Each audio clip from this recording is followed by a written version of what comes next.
My name is Emma Sullivan. I'm 22 years old. I just graduated with top honors in engineering. 4 years of grinding through problem sets, labs, sleepless nights, coffee-fueled mornings, and I made it. Everyone called me the reliable one, the overachiever, the safe bet. So when my parents hosted a backyard graduation party, when I saw the fairy lights twinkling and my name in glitter across the fence, "Congratulations, Emma!" I thought maybe for once this was for me. Maybe this was their way of saying, "We're proud of you." I walked in wearing my cap and gown. My mom hugged me, bouquet in hand. My dad toasted me with champagne. Amanda, my younger sister, snapped selfies with me like we were best friends. It all felt real. Laughter, applause, the scent of barbecue in the air. And deep down beneath every word I smiled through, I thought, maybe I belong. Maybe this family finally sees me. But perfect days are dangerous, because they're the ones that fall apart the fastest. The laughter didn't stop all at once. It faded, slowly, like a song being swallowed by silence.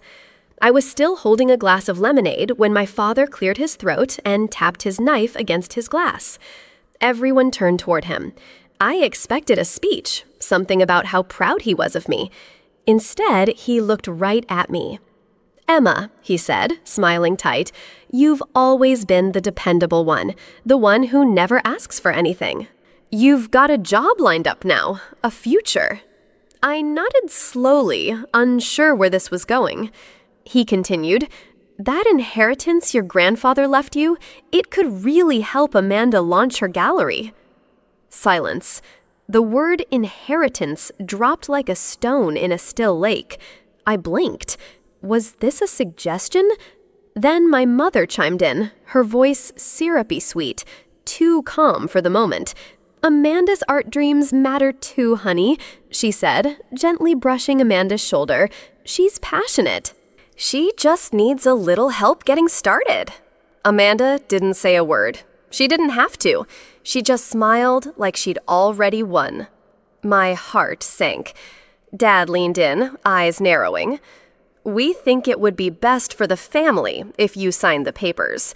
Transfer the inheritance to your sister. It's the right thing to do." My mouth went dry. I looked around. No one made eye contact, not even my cousins. Just phones half raised, unsure whether to film or flee. I felt my fingers tighten around the glass. "I'm sorry," I said, my voice lower than I intended. "But Grandpa left it to me, for a reason." My dad's smile faded. "That reason doesn't matter anymore. You don't need it. She does." And that was it. The celebration was over. The ambush had begun. The air changed. Something invisible but sharp sliced through the party. My father didn't raise his voice. He didn't need to. He simply picked up my diploma from the gift table, unfolded it carefully like it was junk mail, and held it out. In his other hand was a lighter. I blinked, thinking, no, not this, not now. "Don't," I said quietly. "That's mine. I worked for that." He didn't even look at me, just flicked the lighter. A small flame hissed to life. It danced, flickered, then met the corner of the paper. In seconds, the fire took hold. My name, my school. My pride blackening, curling, turning to ash in his fingers. The smell of burning paper filled the air. No one moved. Amanda giggled. I remember that sound more clearly than anything, like she had just been handed a crown. I stepped forward. "I'm not signing," I said. "I'm not giving her what Grandpa left for me." That's when it happened. No warning, no pause. His hand flew across my face, open palm hard. A slap so sharp I could taste metal. A glass shattered somewhere. My cheek burned. Gasps echoed from every corner of the yard. And still, no one said a word. My mother covered her mouth, a poor imitation of shock. Amanda just stood there, arms crossed, smiling. In that moment, I didn't cry. I didn't run. I smiled, because they had just shown me everything I needed to win. I didn't scream. I didn't yell. I didn't even raise my voice. I just stood there, cheek burning, diploma in ashes, surrounded by silence that used to sound like family. And then I walked, not out of rage, but out of clarity. I passed the dessert table untouched, the gift pile, the photo booth. The string lights above me flickered as if they were unsure whether to keep glowing. I walked past Amanda's smirk, past my mother's silence, past my father's clenched fists. At the gate, I turned, just once, and I said it clearly for everyone to hear. See you at the lawyer's office. That's all. No drama, no tears. But it was enough to make the air freeze. I kept walking, gravel crunching under my heels, breath steady. Then another sound. Soft, purposeful. Footsteps. I turned slightly and saw her Aunt Margaret trailing behind me, her expression unreadable. She didn't say anything at first, but as we reached the car, she finally spoke. "He warned you, didn't he?" I nodded. Grandpa told me exactly what they'd do, and he had. He told me to be patient, to document everything, to watch for the moment when truth would reveal itself. That moment had just arrived. And I wasn't walking away from my family. I was walking straight toward the battlefield they didn't know I had already prepared. Flashback. Grandpa in a hospital bed. Her emotional anchor. Her quiet mentor. The smell of antiseptic. The beeping of machines. The pale blue curtains pulled halfway closed. I remember every detail of that hospital room. Grandpa looked small, smaller than I had ever seen him, but his eyes still sharp, still stubborn, still him. I sat beside his bed holding his hand. It was the day after Amanda's latest meltdown. She had dropped out of another career path, this time quitting interior design because it was too limiting. I remember how he chuckled, not cruelly, just knowingly. "They always expect you to clean up the mess," he said. I nodded. "You always do," he added. Then he turned his head to look at me fully. His voice dropped to a whisper, raspy, deliberate. "Stay sharp, little fox. Watch, wait, strike." That was the nickname he gave me as a kid, Little Fox, because I never barked back. I just waited, learned, adapted. "They'll underestimate you," he said.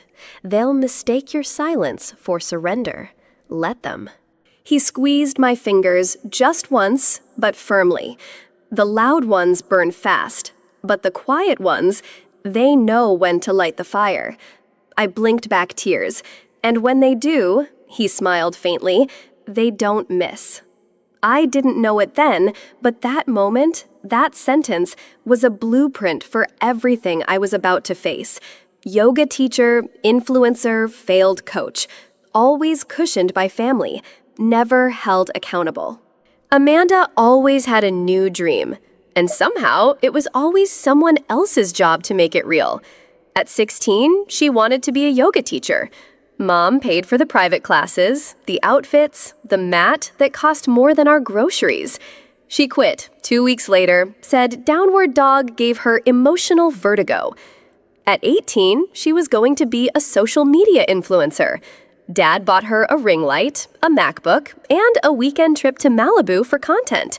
She posted 5 photos. Gained 32 followers. Then she got bored. At 20, she tried life coaching. Let that sink in. Life coaching. A girl who couldn't hold a job longer than a semester was charging $99 for webinars on manifesting success. And each time she failed, the safety net was already weighing. No questions, no consequences. Just a hug from mom and a new excuse from dad. She's just finding herself. Meanwhile, I was building myself. Quietly, relentlessly. When I got a scholarship, no one threw a party. When I pulled 4.0s for 8 straight semesters, they barely noticed. But Amanda, she posted a blurry painting on Instagram and got 100 likes. Suddenly, she was the artist of the family. The rules were never the same for her. And the worst part? She knew it. She already had the threats recorded. She already spoke to Grandpa's lawyer. She already knew the preliminary will was a decoy. They thought I was reacting, but I wasn't reacting. I was executing.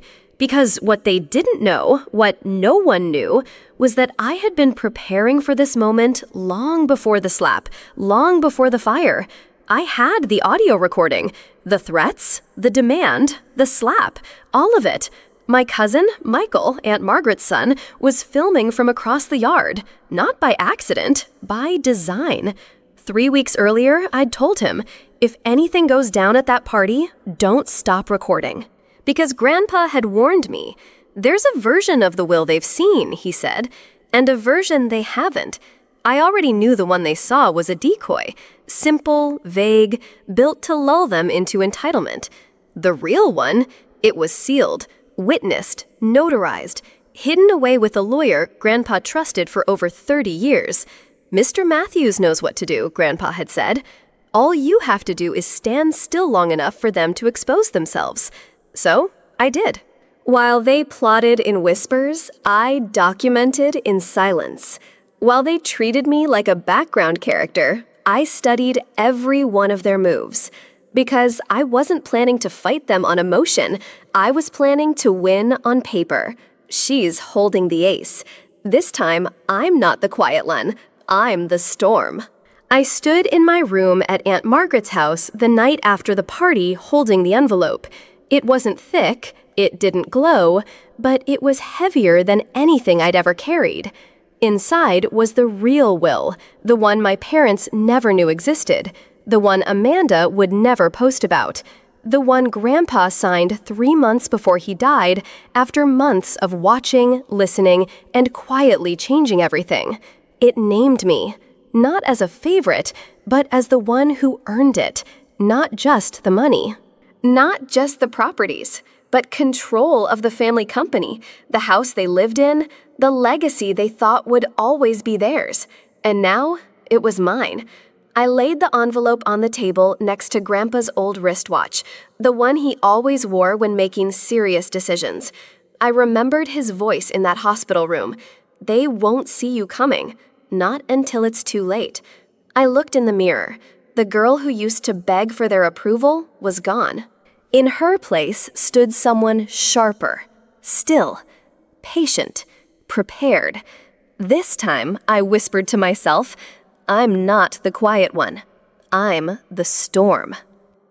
Emma enters the law office alone, steady, security cameras already rolling. Lawyer, your grandfather said this would be delicious. The receptionist smiled nervously when I walked in. I didn't blame her. I looked calm, but I carried thunder. The office smelled like leather and quiet power.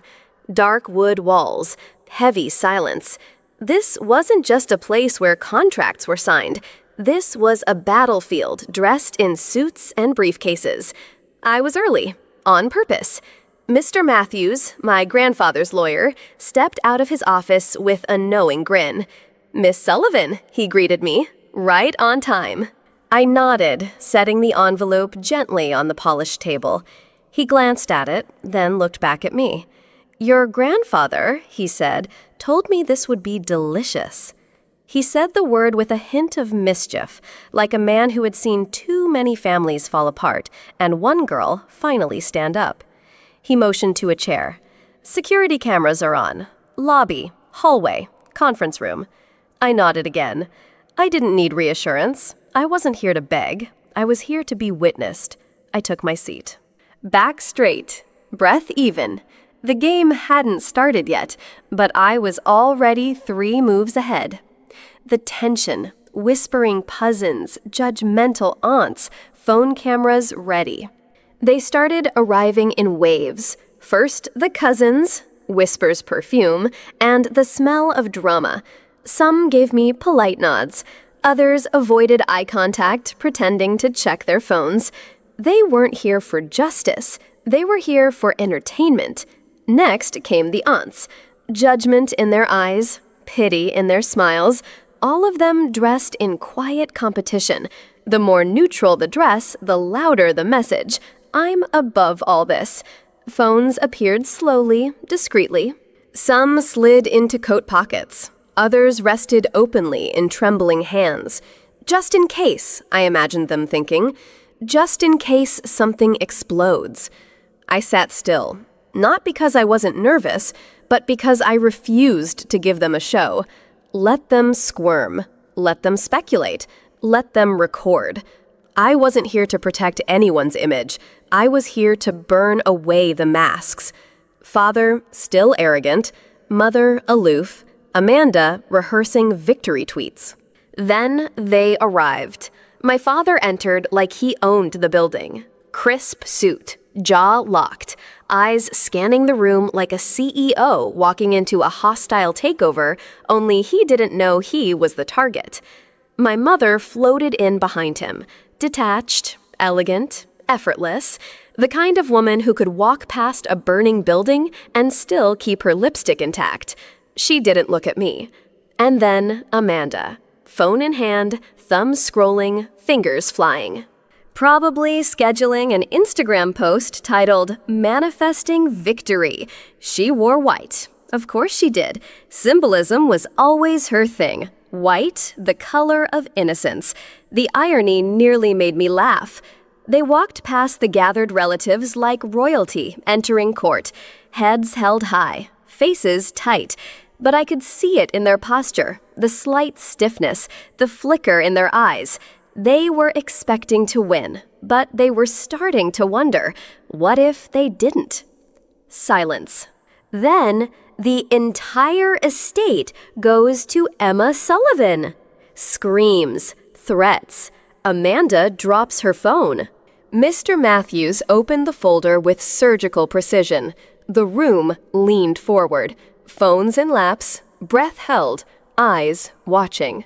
Some hopeful, others hungry. He cleared his throat. As per the final wishes of George Sullivan, he began, this is the last and legally binding version of his will. My father adjusted his cufflinks. My mother crossed her legs. Amanda hit record on her phone. The entire estate, mister. Matthews continued, including Sullivan Manufacturing, all related properties, accounts, and assets. He paused long enough for the air to thin. Goes to Emma Sullivan. Silence. Actual, real silence.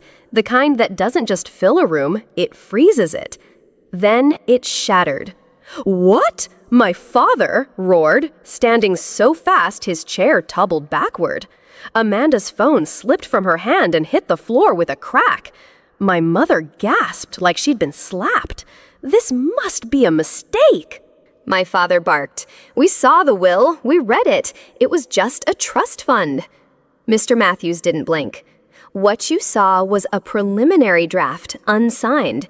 This version was witnessed, notarized, and sealed 3 months before Mr. Sullivan passed away. Amanda stumbled forward. But my gallery, I finally spoke, it's not your gallery, and this isn't your money. No one moved, and for the first time ever, they realized the quiet one had just taken everything.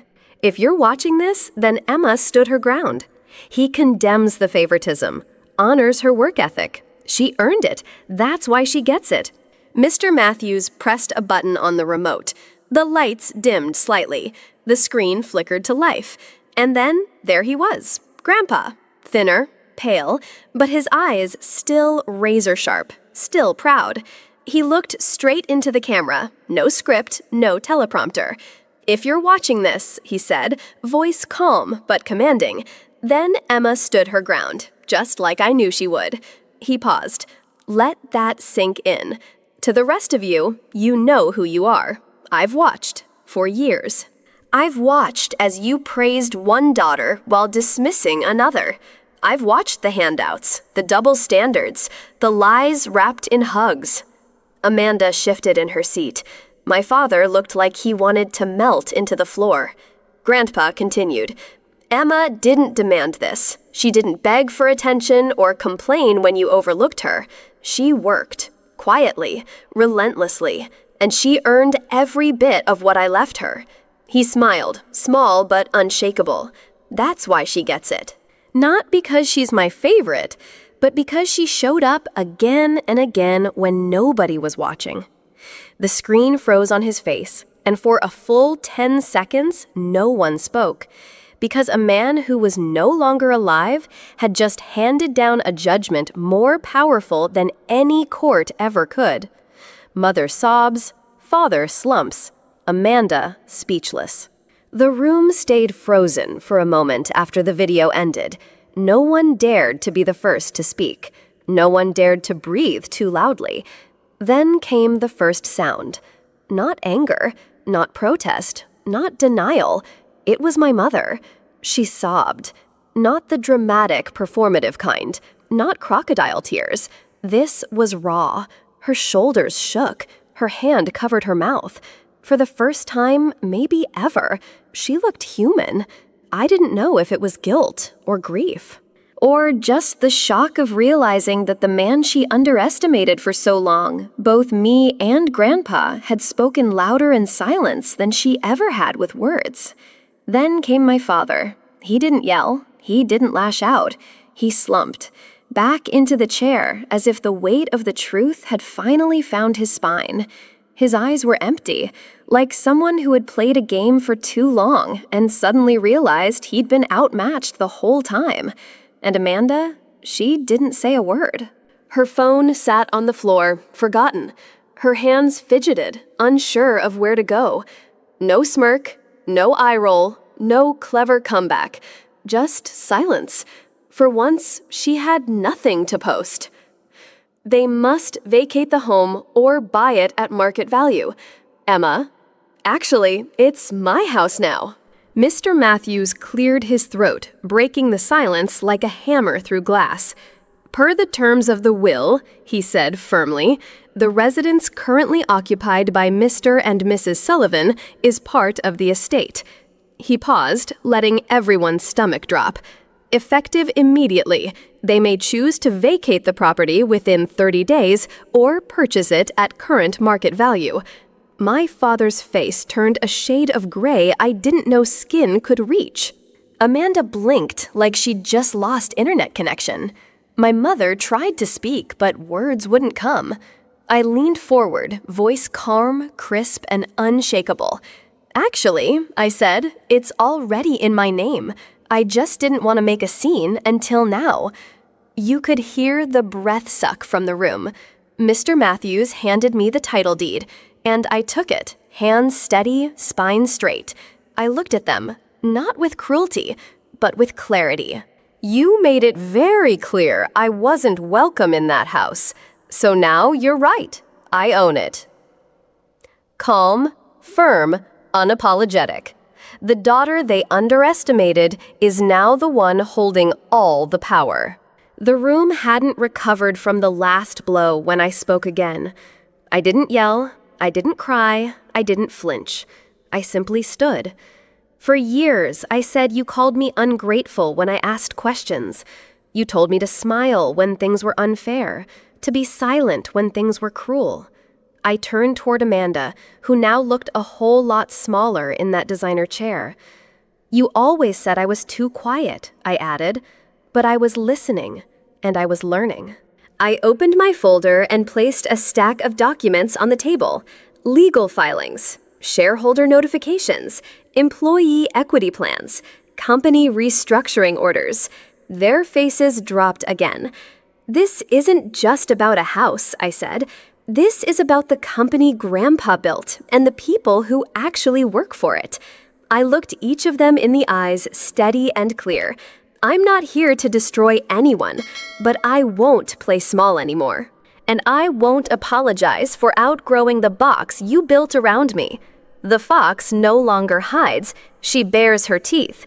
And this time, no one dared to call her weak. She introduces a full company restructure plan, fires old board members, brings in real experts. They thought I just wanted the house. They thought I'd stop once I had the will read. They were wrong.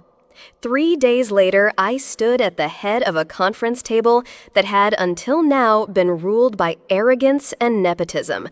I brought the storm with me. Effective immediately, I announced. This company will undergo a full restructuring. Some faces turned red, others turned pale. The board you see here will no longer be the board you see next month. I slid sealed termination letters down the table one by one. No raised voice, no threats, just decisions. We're bringing in experts, I continued, people who've built success from the ground up. No more friends of friends, no more favors.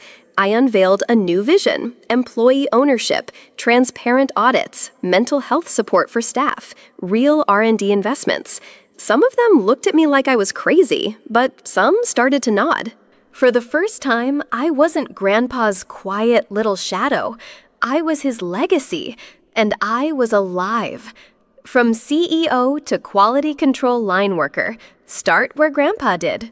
He came storming into my new office, nostrils flaring. "You're humiliating me," he barked. I didn't rise. I didn't even blink. "No," I said calmly. "I'm giving you a clean slate." He stared at the uniform, folded neatly on the chair beside me. Dark blue with a name patch, Thomas. "Grandpa started in quality control," I reminded him. "You said he earned every inch. Now you can too." He scoffed. "You expect me to stand on the line like some rookie?" "Yes," I replied, "just like Grandpa." His jaw clenched. "And what if I refuse?" "Then you leave, just like anyone else." Silence. Then he took the uniform. No tantrum, no apology, just quiet. Like the kind that falls before a man realizes the ground beneath him was never really his. Moves out. No housekeepers, no parties. Reality bites. The letter was hand-delivered. She didn't open it right away, but she knew what it meant. 30 days, it read. Vacate or purchase the property at market value. She packed slowly, not because she had too much stuff, but because she'd never packed before. No maids, no champagne, no floral arrangements arriving every Friday. Just silence. She moved into a modest 2-bedroom rental on the edge of town. The walls were thin, the neighbors were loud, the silence was louder. She tried to throw a brunch once out of habit, but no one came, not even Amanda. For the first time, she sat with her own thoughts, and they were not kind. "You raised a fox," she whispered once alone, "and now the forest belongs to her. Emma offers her one chance. Earn it. Art therapy program, but only if she gets certified." Amanda expected rage, maybe revenge. What she didn't expect was clarity. Emma sat across the conference table, firm but not cruel. "There's a spot in our community outreach division," she said, "a pilot art therapy program." Amanda blinked. "You're offering me a job?" Emma shook her head gently. "I'm offering you a path, but only if you walk it." The offer was simple, yet everything Amanda had never faced before. Get certified, submit a viable program, pass peer review. No shortcuts, no hand-holding, no likes or followers could save her here. "You once said you wanted to help people through art," Emma added. "This is your chance to prove it wasn't just a phase." Amanda sat in silence. No smug smile, no flippant response, just something new in her eyes. Maybe for the first time, focus. She studies hard, passes certification. For the first time, she works. She delivers. It wasn't flashy. No live streams, no reels, no filters. Just notebooks, coffee, tears. Amanda enrolled in an actual art therapy program. She was late to class at first, but she stayed, asked questions, rewrote her essays. She failed a few early exams. She wouldn't quit. Her Instagram grew quiet. Her hands grew calloused. 6 months in, she passed her certification. Not with flair, but with effort. "You earned this," her advisor told her. "Not because of who you are, but because of what you've done." And for the first time, Amanda didn't post it. She didn't even tell Emma right away. She just showed up, portfolio in hand, ready. He rediscovers joy in craftsmanship. I forgot what this felt like, he admits. The factory floor smelled like oil and effort. Old radios played softly in the background. Hands moved with purpose. No titles, no suits, just work. Emma's father, once the king of the top floor, now wore steel-toed boots and a faded uniform. At first, he grumbled. Then he focused. He sanded panels, tightened screws, repaired a broken assembly line component. Days turned into weeks. And one afternoon, as he held a finished piece in his palm, something inside him shifted. "I forgot what this felt like," he whispered. "To build something with your hands and pride. No applause, no stock charts, just the quiet satisfaction of making something real." She resents, then relents, begins gardening, learns to brew her own tea. The silence was deafening. No housekeepers, no catered brunches, no clinking champagne glasses. Emma's mother sat alone in a smaller house far from the manicured lawns and lavish luncheons she once orchestrated. At first, she resisted everything. Microwaved meals, dull evenings, the weeds outside. "I didn't raise my daughter for this," she mumbled. But then something softened. She planted mint, then basil, watched a single tomato sprout. She spilled hot water, burned her first batch of tea, laughed, then tried again. One morning, Emma received a message, a photo of a chipped mug, steam curling above it. The caption, "Brewed this myself. No staff, still proud." And for the first time in a long while, Emma smiled. At her new desk, she opens a box, ashes of her diploma. Not a scar, a symbol. The office wasn't lavish, just clean, bright, hers. Emma sat at her desk surrounded by blueprints, ideas, and the quiet hum of a company she was rebuilding from the ground up. She reached into the drawer and pulled out a small wooden box. Inside, ashes, the remains of her diploma, the paper her father burned in front of everyone. She ran her fingers across them, not with sorrow, but with certainty. "You thought this would destroy me," she whispered.